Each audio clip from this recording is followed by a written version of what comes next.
انسان جنت کی راہ کا ازلی مسافر ہے۔ روز ازل جب اس نے بار امانت کو اٹھانے کا فیصلہ کیا تو اس مشقت کو جھیلنے کا اصل مقصد جنت کی ابدی بادشاہی کو حاصل کرنا تھا۔ زمین سے لے کر آسمان تک پھیلی ہوئی خدا کی عظیم سلطنت میں حکومت کرنے کا پروانہ حاصل کرنا تھا۔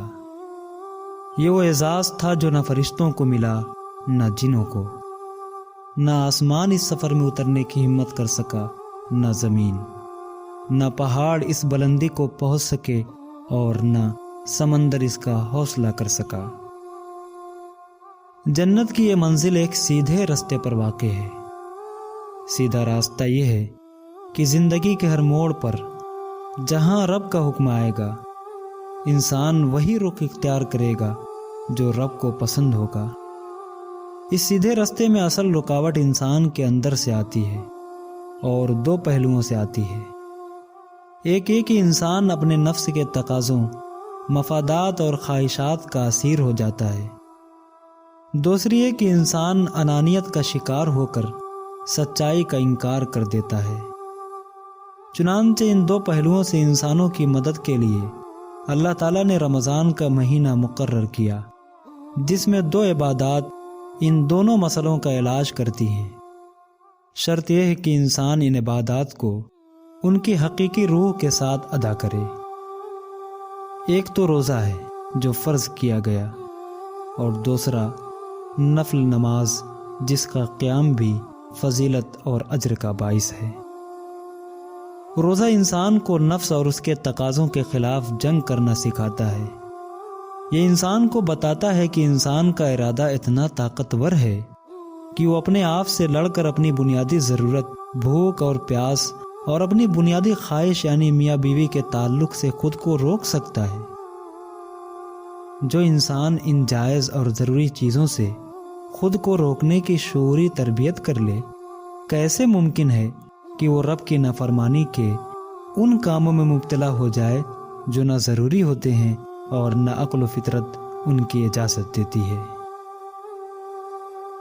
اس کے ساتھ نماز، اور خاص کر رات کی نفل نماز جو کہ عام نمازوں سے طویل ہوتی ہے، وہ انسان کی انانیت کو ختم کرنے میں معاون ثابت ہوتی ہے۔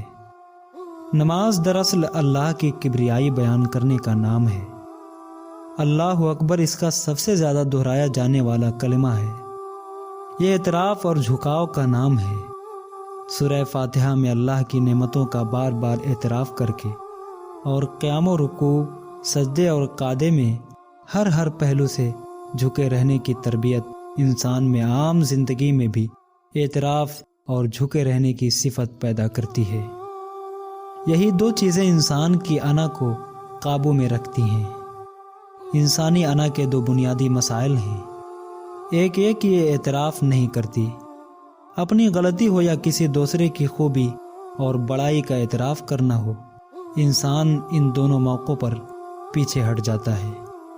آدمی بڑی سے بڑی غلطی کا ارتکاب کرتا ہے، اور جب توجہ دلائی جاتی ہے تو بجائے غلطی ماننے کے وہ چند بے معنی الفاظ بول کر اور بے وقات تعویل کر کے اپنی غلطی ماننے سے انکار کر دیتا ہے۔ یہ انا کی وجہ سے ہوتا ہے۔ اس کی سب سے بڑی مثال شیطان ہے، جس نے نہ صرف اللہ کا حکم ماننے سے انکار کر دیا، بلکہ جب اسے توجہ دلائی گئی تو اس نے اپنی غلطی ماننے سے صاف انکار کر دیا۔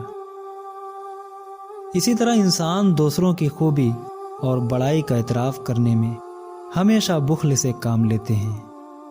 مثال کے طور پر لوگ اپنے زمانے کے بڑے سے بڑے آدمی کو معمولی آدمی سمجھ کر اس کی غلطیاں اور کمزوریاں نکالتے رہتے ہیں اور اس کی خوبیوں کو نہیں سراہتے۔